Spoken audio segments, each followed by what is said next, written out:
በዘመን ልዩነት በጊዜ ሂደት የሰው ልጅ የፈጠራ ክህሎቱን የማድረግ አቅሙን ገልጦና ዳብሮ አያያዙን ካሳመረ ህይወቱን የሚያቀል የቴክኖሎጂ ግኝቶችን በዓለም ላይ ተግባራዊ ማድረግ ችሏል።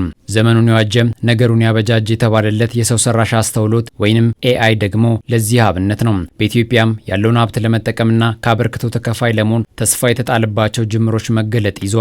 በግብርናው ዘርፍ የተሞከረው የሰው ሰራሽ አስተውሎት አሰራር ደግሞ ለዚህ ማሳያ መሆን የሚያስችል ነው። በአመት ኤክስፖርት ከምታደርገው ምርት ውስጥ 34 በመቶ የሚይዘው ቡና ነው። አንዳንድ ጥናቶች እንደሚያመለክቱት ደግሞ ኢትዮጵያ አስረኛ ነች በቡና ኤክስፖርት። እንዳለመታደሉ ነው ግን በቡና ቅጠል በሽታ ምክንያት 30 በመቶ የምርት መቀነስ ያጋጥማታል ማለት ነው።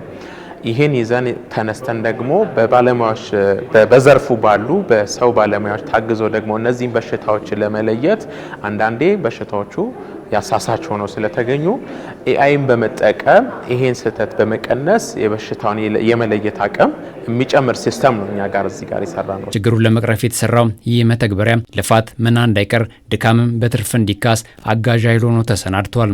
በበሽታው የሚመጡ የምርት መቀነስን ወይም የምርት ማጣትን ቀድሞ ሰዎች የበሽታውን አይነት ዲቴክት አድርገው ተገቢውን የሆነ መድኃኒት ወይም ደግሞ እርምጃ ሜጀር እንዲወስዱ ያደርጋቸውና በአመት ወይም ደግሞ በወራት ውስጥ የምናጣውን የምርት መቀነስን በበሽታዎች በሌሎች ምክንያቶችን በእነዚህ ሲስተሞች በመታገዝ ገበሬውንም ሆነ ባለሙያውን በማገዝ ምርታማነትን ይጨምራል። ይሄ ማለት ደግሞ ለሀገራችን ኤክስፖርት አቅሟን በደንብ ያሳድጋል፣ ይጨምራል ማለት ነው። ከአርቲፊሻል ኢንተለጀንስ አበርክቶች ተጠቃሚ መሆን ከሚችሉና አሰራሩን ከማሳደግ አንጻር የሕክምናው ዘርፍ ሌላው ተጠቃሽ መስክ ነው። ይሄ ፕላትፎርም ባለሙያዎቹ ባሉበት ታካሚዎችን ባሉበት መገናኘት እንዲችሉ የሚያስችል በቀላሉ በሞባይል አፕሊኬሽን ዌብ አፕ ያለው እና ደግሞ ቻትቦት ያለው አፕሊኬሽን ነው።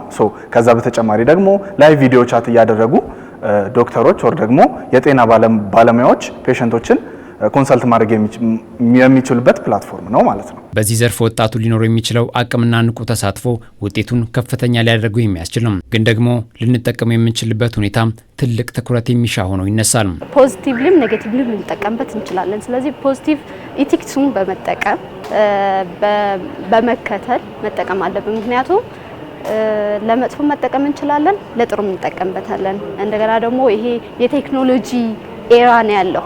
ያንን ቴክኖሎጂ ደግሞ እኛ ማኒፑሌት በምናደርግበት ጊዜ ትንንሾች የምናስተምራቸውን ማወቅ አለብን።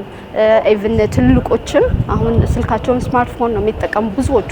ስለዚህ ኤአይ እዛ ላይ ስንጠቀም ደግሞ በደንብ መጠቀቅ አለብን። የምንሰጣቸውን ዳታዎች ማሰብ አለብን። አርቲፊሻል ኢንተለጀንስ እንደምናውቀው ኤኒ ሲስተም ላይ ኦር ደግሞ ኤኒ የትኛውም ቦታ ላይ የትኛውም ዘርፍ ላይ አፕላይ አድርገን መጠቀም የምንችለው ሲስተም ነው። ያው ስንጠቀም ግን በጥንቃቄ መሆን አለበት። አብዛኛው ሲስተሞች እኛ ጋር የሚሰሩ ሲስተሞች ምንድናቸው?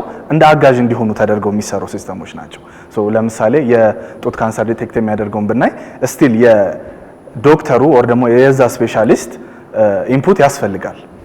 አጋዥ ሆኖ የህይወትን የማቅለል ስራ የሚሰራ ሲስተም። መረጃን በሚፈልገው መጠን ማግኘት አለመቻል ከፍተኛ የመረጃ ክምችት አቅም ለሚፈልገው የሰው ሰራሽ አስተውሎት አሁን ላይ በተግዳሮት ነው የሚነሳል። ሌላው ሰው ሰራሽ አስተውሎትን ተግባራዊ ለማድረግ የሚያስፈልጉ የፖሊሲ ማሻሻያዎችም ለዘርፉ ሙሉ አቅም ቁልፍ ጉዳይ ናቸው። ዳታ ኮሌክት ማድረግ ትንሽ አስቸጋሪ ነው። ሁለተኛው ደግሞ አንዳንዴ ምንድነው ስቶርም የምናደርግበት ፕሮሰስ የምናደርግበት ሰርቨሮችን ማግኘት አስቸጋሪ ነው።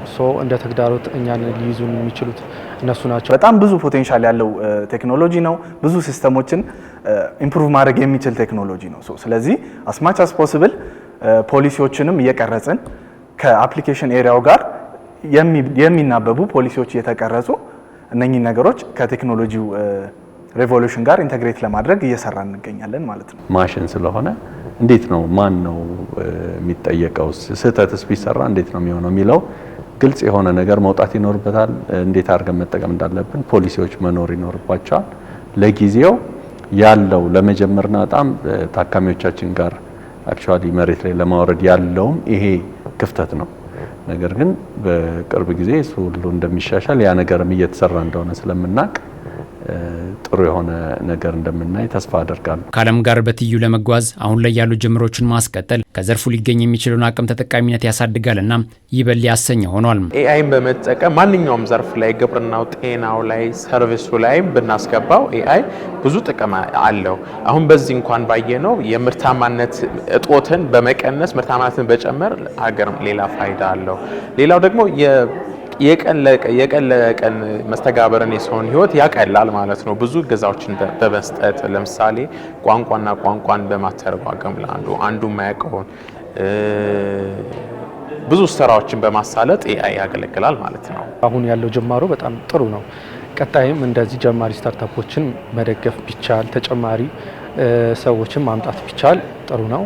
እንደ ሀገር መደረግ አለበት ብዬ እንደ ድጋፍም ቢሆን ብዬ የማስበው ያው ይሄንን ነው። ተጨማሪ ስታርታፖችን መጨመር ቢቻል እና ስልጠናዎችንም ማሳደግ ቢቻል